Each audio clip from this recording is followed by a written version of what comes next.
excited to be kicking off our first round of the Shadow Play Speaker Series. My name is Alyssa, and I am your host today, along with Arran Rogerson. Say hello, Arran. And hey, everyone. And the Shadow Play Speaker Series is a brand new kickoff here at the STOA. We'll be having a collection of discussions with the extended Jungian community and beyond, where we're hoping to explore a wide range of topics regarding the shadow in all its forms and manifestations. So today we're joined by Dr. James Hollis, renowned Jungian analyst, author, and public speaker. Dr. Hollis just released his newest book, Prisms, Reflections on this Journey We Call Life. And today we'll be diving into the archetype of the wounded healer, cultivating one's personal myth, crises of meaning, and anything else that might come alive during this discussion. The discussion will take place for about 20 to 30 minutes, and that'll be followed by a Q&A portion. So as we talk to Dr. Hollis, please throw your questions in the chat, and we will call on you during the Q&A to unmute yourself and ask your question. This is going to be recorded and posted to YouTube. So if for any reason you don't want your face on video or you don't want your voice captured, you can communicate that in the chat with your message, and we will read the question for you. All right, so let's get things started. Dr. Hollis, thank you so much for joining us today. How are you doing? Let me see, I've got you muted. Let me see. Can you hear me now? Yes, perfect. How are you doing today, Dr. Hollis? I'm fine, thank you. And thank you for inviting me. And I look forward to our conversation. Wonderful. Yes, we are pleased to have you at the STOA. And I thought that we would kick off today's session kind of turning a bit to the fundamental definitions of the shadow. This is a fundamental Jungian concept, but it's made its way into the general culture, which I have found often leads to a bit of misunderstanding or a lack of clarity around what the shadow is. So Dr. Hollis, can you give us just a brief description of the shadow and how we interact with it throughout our lives? Well, the shadow represents those parts of ourselves or those parts of our organizations, which when we bring into conscious awareness, we find troubling. They may be inconsistent with our values. They may remind us of the things we don't want to know about ourselves. Or in some cases, they can actually be summons to a larger life, which we find threatening and intimidating. So the shadow is that which the ego has some sort of motive for keeping in the shadows, because if it's not in the shadows, it's going to have to deal with it in some way. So the shadow briefly manifests in four basic ways. Most commonly, it's operating unconsciously. So it spills into the world through our relationships, our choices, and so forth. Or we want to disown it, so we project it onto someone else. We call them lazy. We call them overly ambitious. We call them whatever, because that way we can, absent ourselves from any accountability of that within ourselves. Or thirdly, we can get caught up in it and just be carried by that energy, and that happens frequently in people's lives and even the lives of countries.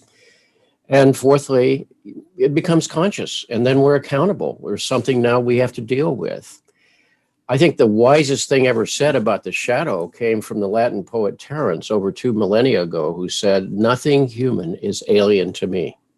And if I accept the truth of that, then I have to say, all right, within me are all human impulses and motives. I may not want to acknowledge them. I may not want to lay claim to them, but if they're there, and why would I be exempt in the human DNA?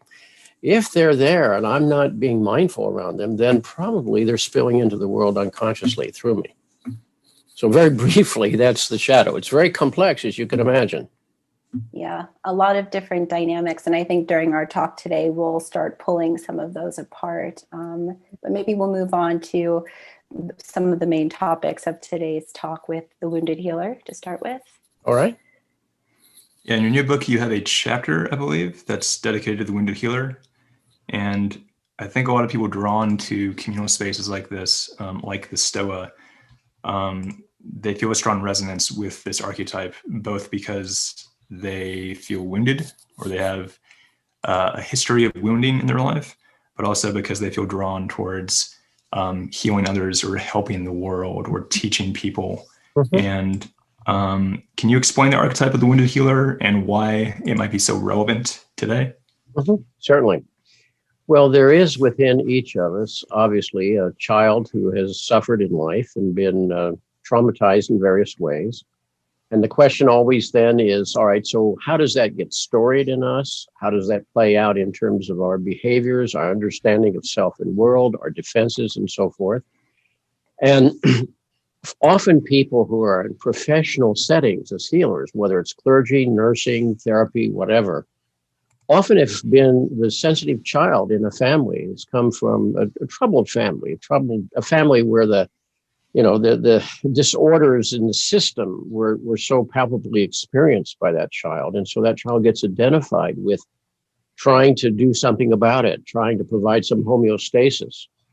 And that rolls over often into an adult identification with that. Or if one's not in one of those overt helping professions, one often has that motive rising to the surface in our relationship, whether it's parent-child or intimate relationships or whatever.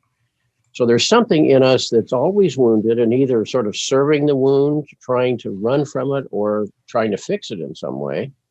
But there's also something in us that's seeking to heal the wounds of other people. And part of the reason for that, and this touches on shadow, is if you're going to be all right, then my environment, my relational dynamics are going to be much more healthful for me. The child tries to heal the family, so to speak, can't quite bring that project off, but then he or she can be bound to that in their relationships in the future or even in their work and so forth.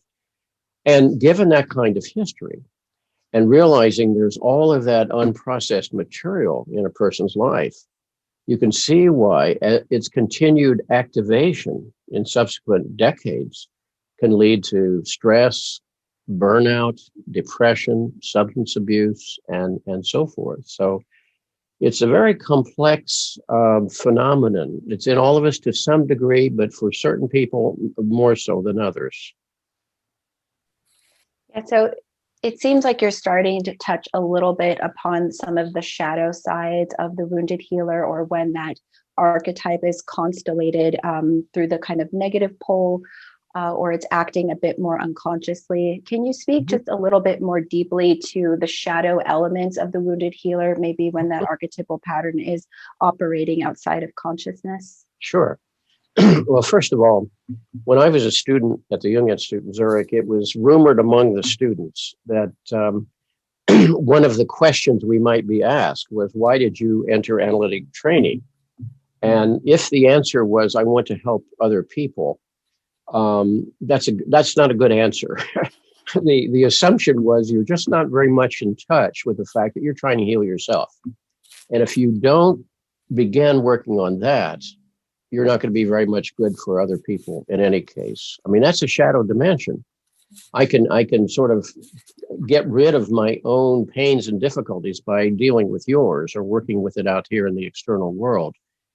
And as a result of which, wounded healers are folks who are quite prone to boundary violations, could get caught in a folie à deux, a mutual complex where you wind up agreeing too much with the client, or extend yourself too much to try to really take control of their life, which is not appropriate.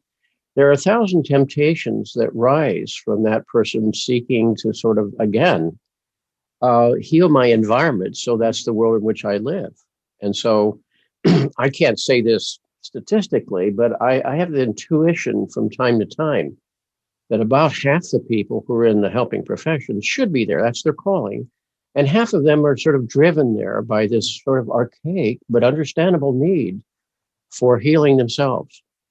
And whatever is not healed in me is going to spill into my relationships, whether as a parent, as a partner, or as a nurse or therapist or whatever. Would you say that through healing others, one heals themselves? Is that sort of a dangerous kind of thing to manifest if you are a healer? Does that need to be sort of kept apart from each other? Like you heal yourself on your own time and you heal others in this sort of separate sphere, or can they kind of be one and the same? Well, the answer to that, I think, is yes and no. It's both and.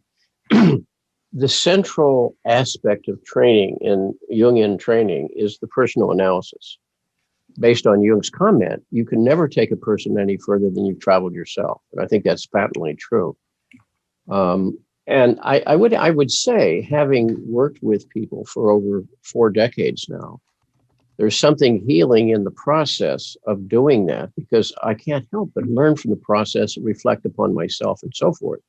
The danger, though, is where I start living my life through them, or again, being so identified with them. That's why I have to have a separate process or a separate world where I tend to my own business. People who think that I could just apply, say, clinical training applications to a situation, sooner or later are going to get ambushed by whatever is unaddressed in their own psychological history, which is why self-awareness, self-knowledge is the single best preparation we can have for doing this work. In 1994, you wrote Under Saturn's Shadow, The Wounding and Healing of Men. And the wounding of men is something that I'm definitely very interested in. How do you think the challenges facing men have changed since 1994? And in what ways do you think we're failing to heal men, or that men are failing to heal themselves? Well, interestingly enough, it's a subject that I had avoided in my own personal writing and personal reflection too often. I was given the assignment at the time by the Philadelphia Jung Center to give a talk on the psychology of men. And I thought, what do I have to say about that? And then I found myself facing resistance. And of course, wheresoever there is resistance, thereunto are fears. So I had to ask myself, what are the fears here? And what came back was a voice that said, but we don't talk about this, right? And I thought, oh, that's interesting. And I thought, what is it you don't talk about? And then I realized my summons there was to talk about that which you don't talk about. So I started thinking about what is it that we got conditioned through or by, and what is it we don't talk about with ourselves or with other men. And, then it started pouring out. And one of which was, of course, very simply, all boys are enlisted very early in a conspiracy of silence, because the moment you open up, you're not only going to be ridiculed, you're going to be shamed. And most men, it doesn't mean this doesn't happen with women. The difference is women usually have the capacity to share that with someone else.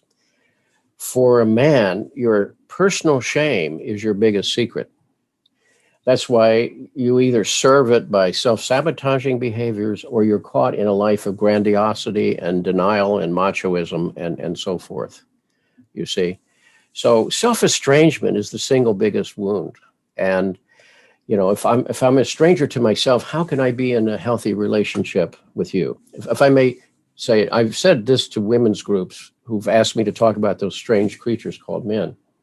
If you could imagine 3 situations. First of all, your close friends, the people you would share your worries about with your marriage or your children or your body or whatever's going on, those people are banished from your life forever. You have to keep that within.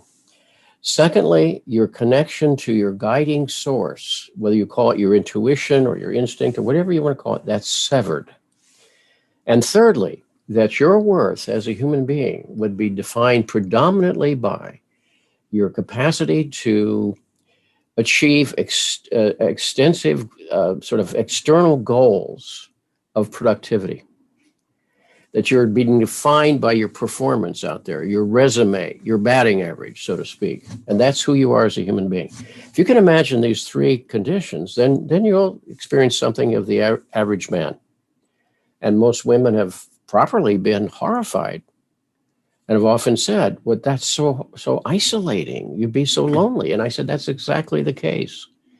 And when I wrote that book, I got some of the saddest letters from around the world where people were saying, I always thought something was wrong with me. I didn't know other men had these kinds of feelings and so forth. So The value of that book, in my view, and I had to fight the personal battle first, as I told you, was to try to break some of the hold the secrets have on men's lives, and to talk about the secret fears and how men's lives are governed as much by fear as women's lives. They just, respond to it differently and have different kinds of defenses.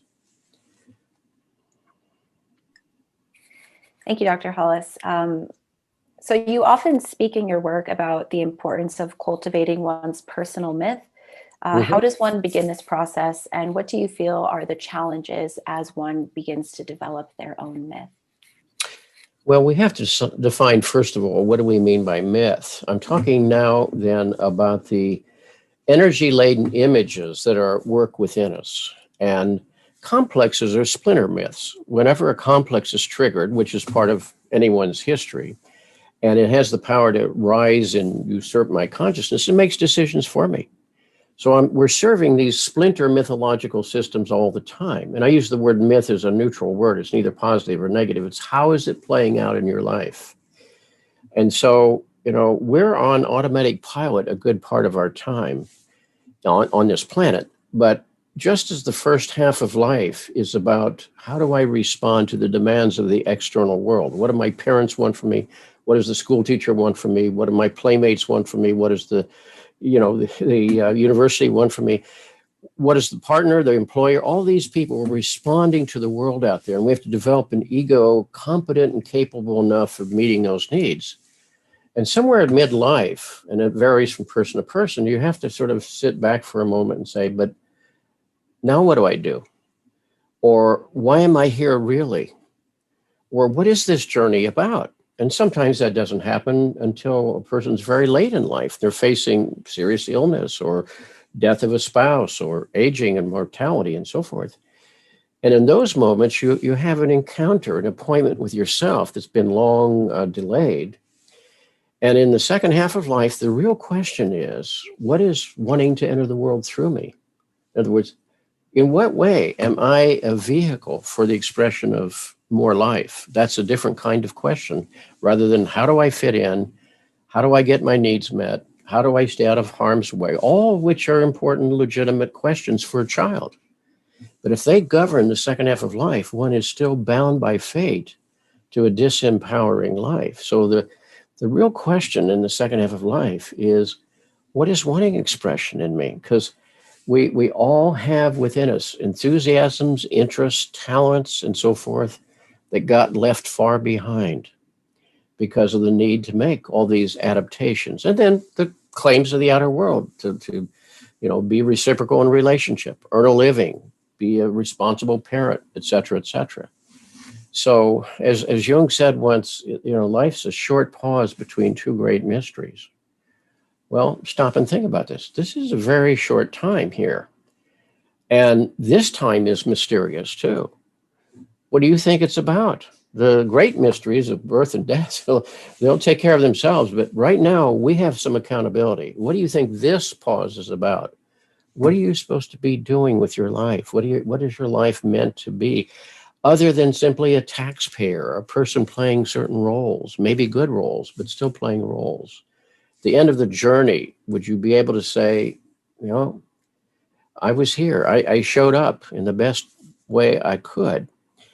And then you're beginning to explore what's the personal myth. That is to say, what's the deep individuation impulse or the deep sort of spiritual drive that is wanting expression that's to be found really in each of us.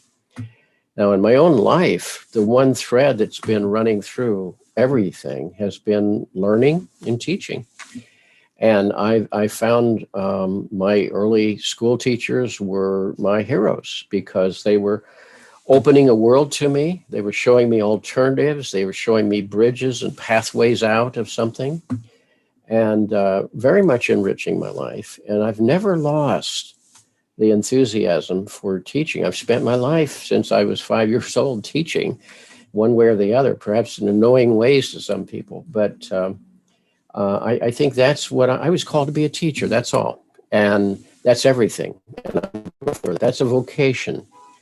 I'm not talking about job. It's also been a job, but vocation is calling.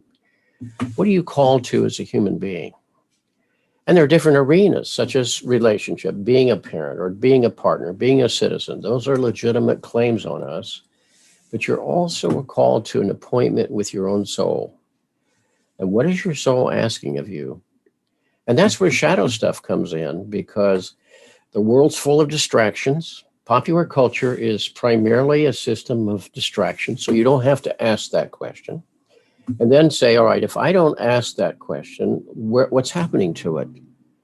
Well, something inside is going to pathologize. That's what's going to happen. You're going to be spending more time self-medicating or in a depression or living a fugitive life than you ever expected. So, psyche is really, and of course, remember, psyche is the Greek word for soul. Your soul is going to, in the end, always bring you back to encounter, as Hamlet, he said, to be or not to be. That's the question. Well, what does that mean for me? And therein too is really where one has to work with their personal story or their personal myth.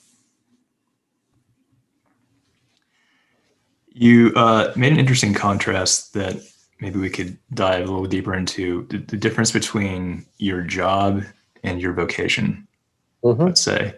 And I'm wondering if you think that most people out there struggle with having a deep rift between their job and their vocation, or if people do actually tend to find them to be one and the same, if they can like make it there in life. What do you think about that?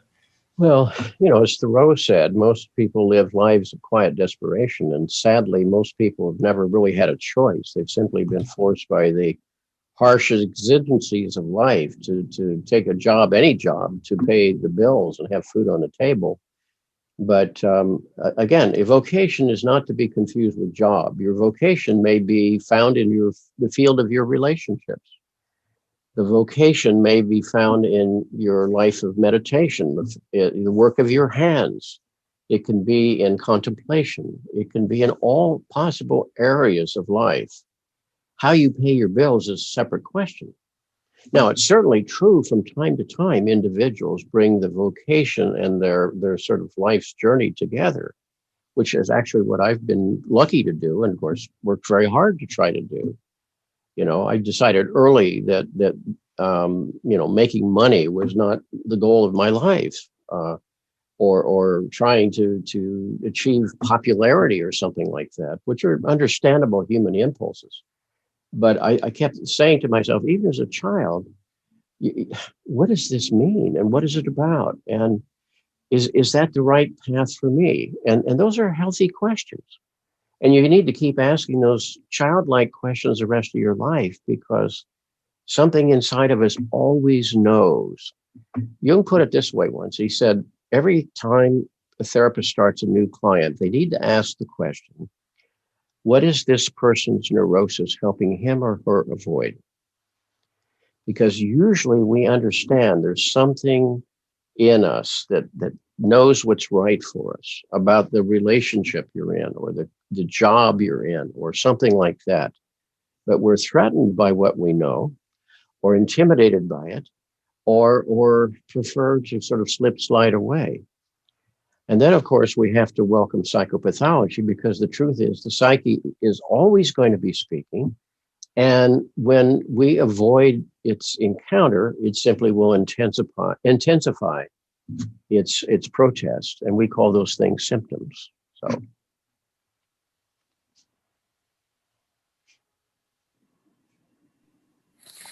Thank you, Dr. Hollis. I think we would like to start doing a bit of Q&A with our audience. We've got some really great questions in the chat right now. So early on, Robert Gray, you asked a really great question. Do you want to unmute yourself and ask Dr. Hollis your question? Yes, this is so exciting. Thank you for doing this. So I'm reading and I'm part of a book club about the wisdom of Hypatia. And they talk about the transpersonal daemon.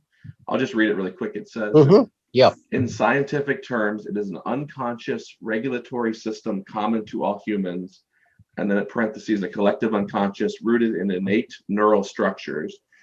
And then the question I typed into the chat, I'll just kind of quickly read as well. What do you think about the Stoic notion of a transpersonal daemon as a source of personal normativity and of dialoguing with your daemon as a spiritual or personal practice? Yes. Well, it's ironic you mentioned that, because in the introduction of the new book, Prisms, that just came out last week, I talk about how, and I pronounce it daimon, there are different pronunciations, but the daimon is an ancient Greek concept that represents the guiding spirit between us and the gods, so to speak, sometimes known as the muse. But it's that voice in us, or that impulse that is pushing us to be the vehicle of life, as I said. And so in the preface to the book, I keep saying, each time I've finished a book, this was the 17th, that's enough. I'd rather take off my evenings. I work all day as a therapist. In the evenings, you want me to work more? Leave me alone, And the daimon just laughs at that, so to speak, and starts nudging me. And if I don't pay attention, I start waking at 4 o'clock, and there it is. And several of the books have started at 4 o'clock in the morning. So the daimon is, in a sense, that inner knowing that summons that accountability that is transpersonal, because it's not tied to my ego structure. The people you would admire most in history are people who, one way or the other, often listen to their daimon. And maybe they suffered greatly for it. It has no particular investment in our comfort or safety. It has to do with your again, calling as a human being in this time and place. Swathed in mystery, if you will, you're still called to embody something. And your daimon is the thing, that the voice within that is pushing that, or summoning, or calling to account. And that's a very deep dialogue. And I've often said to people who are starting analysis in the second half of life, this is not about fixing you, because you're not broken. It's not about solving certain problems, because usually you outgrow them sooner or later. It's about having a deeper conversation around the meaning of your own journey. Now, I'm privileged at times to be part of that conversation, but the deepest conversation is intrapsychic. To be able to, I said to someone earlier, just a couple of hours ago, who had a very perplexing and troubling dream, but I said, you have to remember, your psyche is never against you. Your body is not against you. They are nature seeking its own well-being. And it's trying to break through to us and call us to some kind of cooperative response. That our psyche has two goals, as far as I can see. One is our growth and development, and one is self-healing. And in both cases, these are autonomous processes. So if I avoid that kind of conversation, then again, what am I responding to? The most insistent voices out there, or the most demanding of my complexes from my history. I'm never absent of traffic in here. You can count on that. But the question is, how do I sort through and sift to discern which voices come from my own soul? And the daimon is simply a vehicle, a metaphor for the communication between that mystery and consciousness, and separate that from the noise and din that we're being beset by every single day. It's a good question. Laura, do you want to unmute yourself and ask your question? Yeah, sure. Thank you so much, Dr. Hollis, for joining, and thank you, Alyssa and Arran, for hosting. I kind of want to be brief because so many other people have great questions, but I was just wondering, just how do you process institutional trauma or shadow when the institution is so large and so entrenched that it hasn't even begun to really acknowledge it, but it's obviously acting it out on members, often pretty vulnerable to begin with? Sure. Well, I didn't have a chance to explore the whole idea of the shadow because it's so complex, as we've been saying. In fact, the book with the title I hate, it was chosen by the publisher, is Why Good People Do Bad Things. That's the book on the shadow, if you want to follow that up there. But there's also a collective shadow That is to say, to be found in the world outside of us, such as in government and universities and churches and psychological societies and hospitals. Every organization will carry the sum of the complexes of the people involved. So you can have a noble institution like a religious institution whose purpose is to transmit a certain kind of set of values and so forth. And yet it's inhabited by human beings who carry their own pathologies. And what happens in institutions typically over time is they move from their guiding principles to other principles: self-preservation of the institution and the privileging of its administration or priesthood or professorship or whatever you want to call it, you see. And therefore, they can be tremendously flawed. For example, most nations teach their children, we are the ones who wear the white hat in history's drama. But if you look very carefully into the history of any country, you're going to see enormous barbarism. You'll see enormous exploitation of vulnerable populations, and you'll see what the cost of progress may be, you see. So the shadow is collective as well as personal. And sometimes individuals have to have the courage or the desperation to call those institutions to account. And sometimes when they do, they pay a heavy price for that too. There are a lot of martyrs in the history of humankind that show the price of pointing out the shadow. But at least you know what you're talking about. So you're not wrong, Laura. All right. Yeah, Sorry. Go ahead, Laura. Just a brief, I was thinking about religious institutions in particular where there is that kind of spiritual authority. So yeah, thank you. Your comment was. Irene, did you like to ask your question? Sure. Thank you so much, Alyssa and Arran, for facilitating this. But most importantly, I don't know if I'll ever get the chance to do this, but Dr. Hollis, it is truly the honor of my life to be sitting in on this call. Your work has saved me from the life that I honestly thought I was fated to live. And I did not know if I would ever have this opportunity to reflect back to you the impact that you've had. And I know the humility that you always bring to all of your interviews and all of your podcasts, where you always state you are simply the mediator and the messenger. But I just wanted to reflect back my deep gratitude that you have been possessed by that daimon, mind, body, and soul, because it's truly impacted so many of us. So thank you so much. My question, I don't even know if I've formulated it correctly. It's something that I'm personally grappling with because of my own personal experiences that catalyzed my process of individuation. But I ask, how might the process of death psychology, and what I mean by that is this necessary return into our narrative, into the depths and the aspects of ourselves that have splintered off, that we need to reintegrate. How might that process be at odds with these more new age spiritual modalities of healing that argue that, for instance, just meditating and having a deeply spiritual meditative practice can rewire our neural circuitry?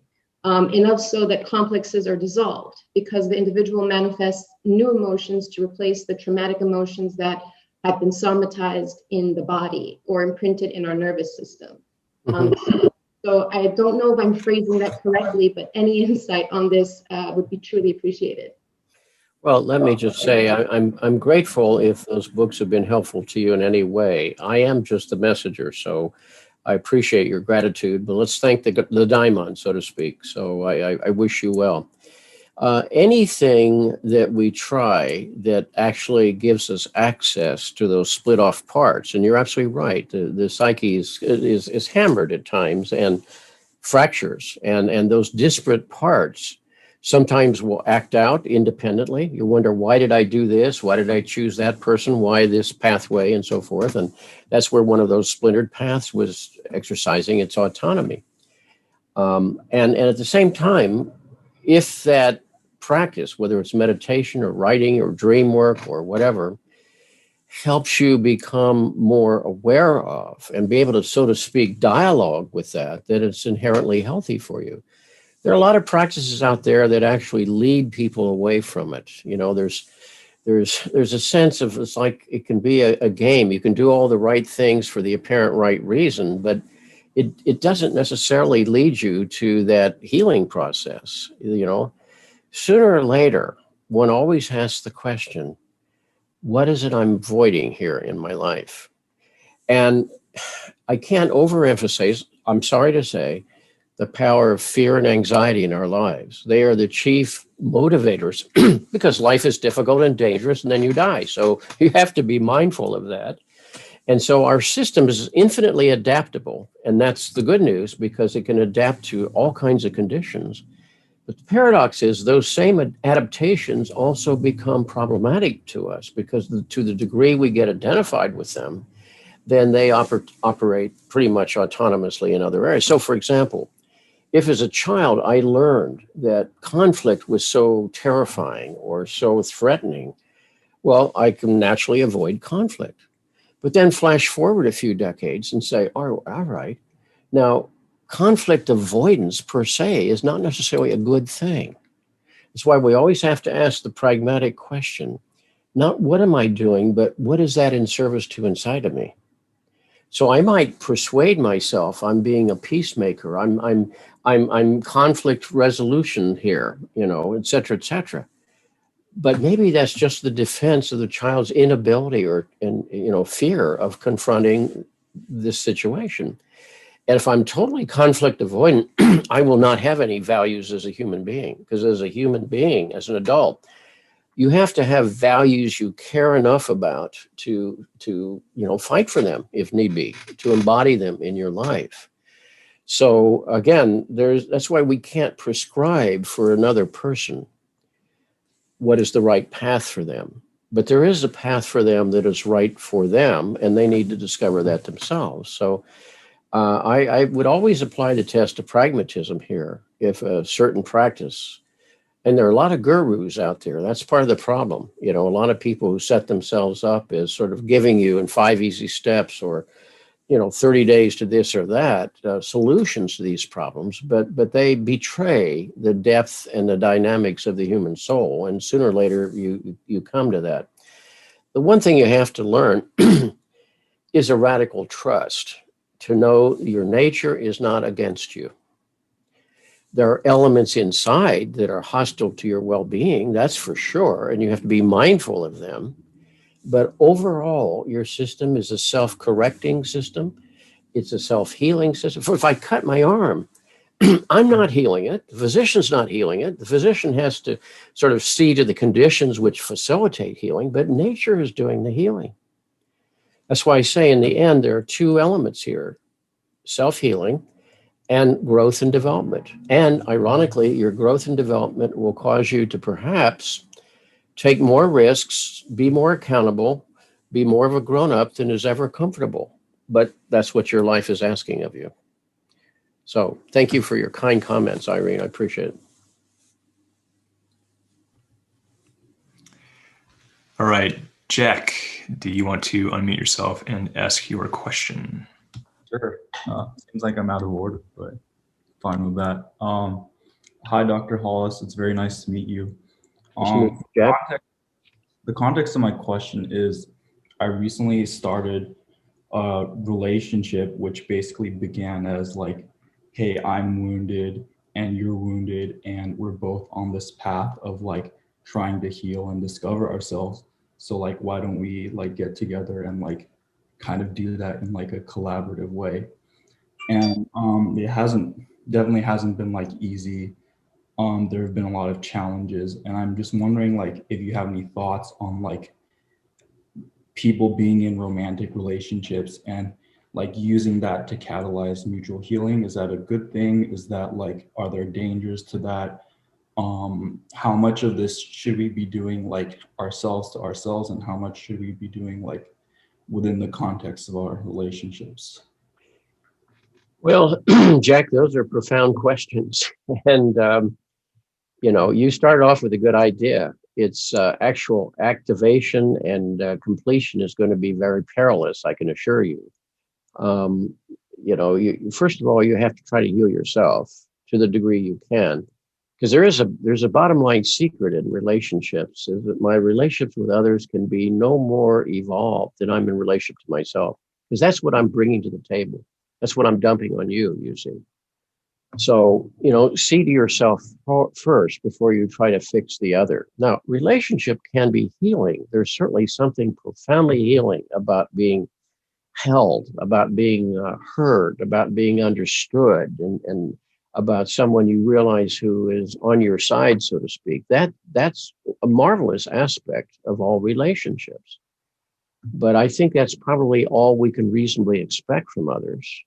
The rest of the work we have to do ourselves. And I explored that more fully in the book, The Eden Project, because there is a deep archetypal desire in each of us to return to this paradisical state of, infinite child. We bring to the other an inordinate weight of expectations and projections. And, we say we value relationships, but why are so many broken and so forth? And why do so many end in bitterness and recrimination? And then you begin to realize, well, look what we brought to the table. It's too much to carry, you see. So I think realistic expectations from relationship is part number one. But the subtitle of that book is The Search for the Magical Other. There's always that in us that's expecting the other to make it work for us. If we're really lucky, they'll fix our lives and we don't have to grow up and do it ourselves, So, good luck with your relationship. It's going to be an interesting journey. Realize in the end, you always have to come back to yourself and a personal accountability, because one of the ways to put this always is, in what way is my history playing out in my choices and my behavioral patterns? And, what do they make me do, or what do they keep me from doing? And that's a question of each person having to look within, and the other can't fix that for us. And sometimes people are drawn together precisely to reactivate those old wounding patterns. So you have to watch out for that too. The worst case, if a person's been severely abused, they might, let's say, connect with an abuser, because there's that repetition compulsion that Freud talked about, you see, that it fits into your understanding of self and world, and as loathsome as that prospect may be, it has a compelling power and leads to the repetition. So every relationship is fraught with possibilities and huge, huge risks. And yet life begins with risk. So you step into it. But I've often said it's one eye open, one eye closed. Two eyes means one's hypercritical of others and nothing happens. Both eyes closed, you're just walking off a cliff. You don't know what you're doing. So the open eye says, what's going on here? What are we projecting onto each other? What am I asking of this person? Is that legitimate or not? And the closed eye says, and life is a risk. So, you also have to step into the unknown from some time for the rest of your life, or you never go anywhere with your journey. So it's almost Zen-like, one eye open, one eye closed. And be watchful, Ultimately, take care of yourself. Not in a narcissistic way, but in a self-caring way. That's what happens with the wounded healer with which we began. And often in these relationships is our self-care system is broken down. And one of the things I talk about in the new book, where there's a chapter on the archetype of the wounded healer, is how can we attend to the self-care system? Because if we're not healing ourselves, how can I be, a good parent to my child or a good partner to my wife and so forth? So it takes a lot of work, but it's good work. So good luck with you, Jack. All right, Rebecca, would you like to unmute yourself and ask your question? Yeah, totally. Hello. Hello. Hey, so as this conversation is really unfolding, it's kind of interesting how it's sort of like my question is kind of being answered already. But new things are coming up. So, firstly, I really like what you said earlier about just how when the words when you you make me feel this way versus like actually just like allowing like your feelings and like in relationship to just emerge. So I guess speaking on that, yeah, like at what point does this kind of like relational experience on like projection actually like denies us of like any personal responsibility for our own thoughts and feelings, like when we are kind of in this space of like projecting, or in this space of relating to each other, when we're trying to like, you know, process the contents of our unconscious. And then that kind of connects to this question that I wrote into the chat, which is, how would you describe a distinction between closing our internal and external gaps with like the personal and collective conscious and unconscious, versus filling those gaps with these like ideological mediators, whether that's, I mean, through a Jungian sense, whether that's, you know, just avoidance behavior, like habits and behaviors of avoidance, or just actually like showing up and just being like how you're being, and like really honoring that process. And then, yeah, like how do we really know the difference between those things? Because sometimes they very much seem like they're the same. Well, there are about a dozen questions there, Rebecca, so I can't answer them all. First of all, life will show you in the end how much of it was real and how much of it was projection.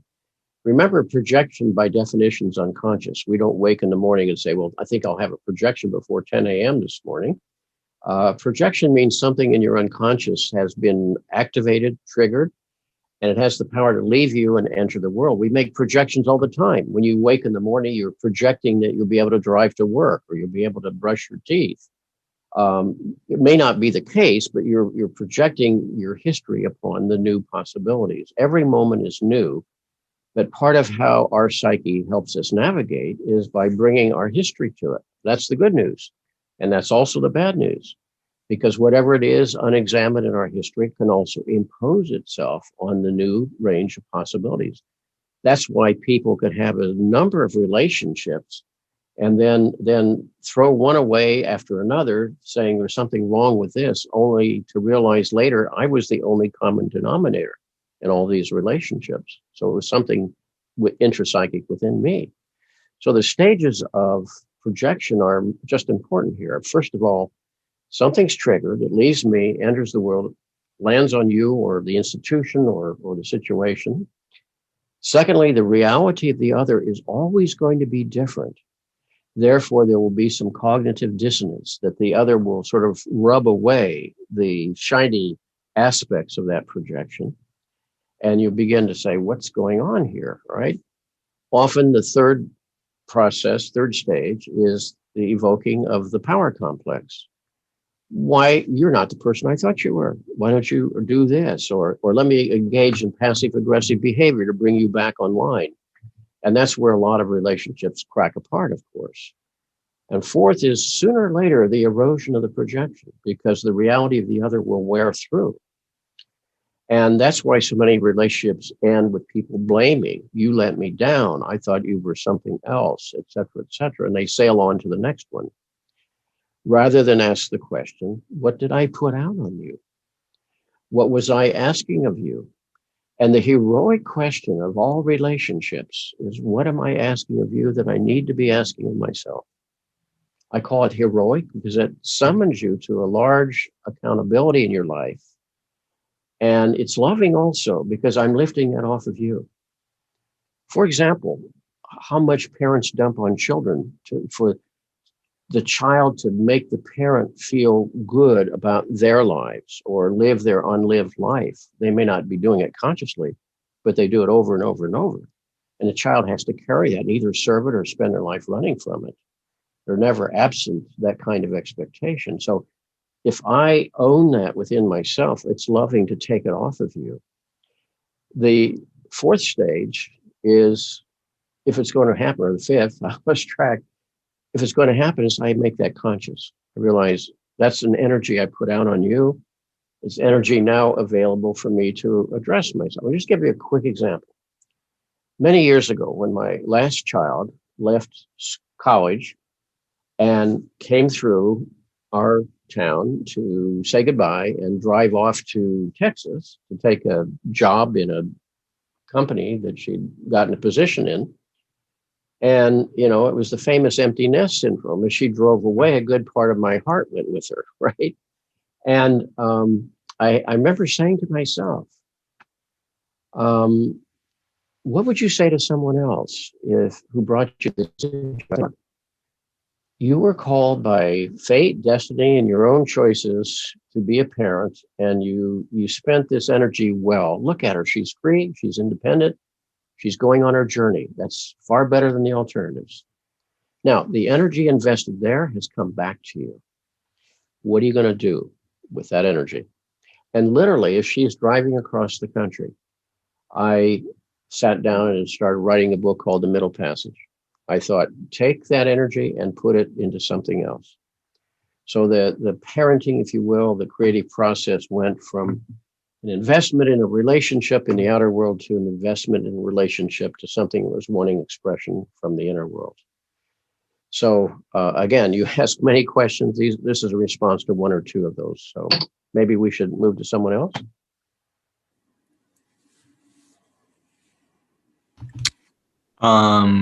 Do you have time for one more question, two more questions, maybe? Sure. Yes, okay. I do. Okay. Chantal, would you like to ask your question? Thank you. I was interested earlier, the phrase you used when you said complex, our complexes are like a splinter myth. I thought it was really interesting. And I was wondering, when we're trying to find our myth, find our purpose, how do we untangle these splinter myths, these things that come from our fears that kind of drive us deep down and color everything? How do we untangle that from trying to find our true individuation impulse? Well, see, that's the big question of all, and it's the question you'll always be with the rest of your life because it's not finally solved. You have many times people said, "How do I start this process?" And I would say, "All right, look at your life as objectively as you can. Look to the patterns. And typically you don't rise in the morning and say, well, today I'm going to do the same stupid counterproductive things I've done for decades here. But chances are you will. Why? Because there are these clusters of energy in there, i.e. complexes that we have that are making those choices for us. And patterns are usually the sort of repetitive response to those driving energies. Some of our complexes are healthy and helpful to us, and some are fear-based and infantilizing when they show up. I was just talking to somebody again earlier this morning about in a marriage situation, classic dilemma. The one party was always afraid of encroachment and overwhelmment by the other, and the other one is afraid of abandonment. So that's you see, it just goes on over and over and over. So the person feels insecure and needful, ask for reassurance. The other person feels that it's like encroachment and backs away, and the person's needs are violated once again, and the pattern goes on and on and on. So each of them, in a sense, has to face the fear that their life got built around. It wasn't their fault for getting it. Life gives you that. Fate gives you that. Then the question always is the pragmatic question. What does that make me do? What does that keep me from doing? And when you look at the pattern, there's always a logical reason for what you were doing. If you can go back into the premises below, we don't do crazy things. We do logical things based on whatever the sort of message or story or cluster of history is that's been triggered. And therefore your behavior follows from that. So as I gave the example before, conflict avoidance is a common one because as children we learn I'm tiny and the world is big and I better sort of make my way without producing more conflict between us. Well, all right, then where is that showing up in your life? And what does that keep you from doing with your life? And does that violate your values? Well, there you have a confrontation you have to make. And the thing that you're afraid of is perhaps the very thing you have to do. Not go seek conflict, but not run from it when it comes up, you see.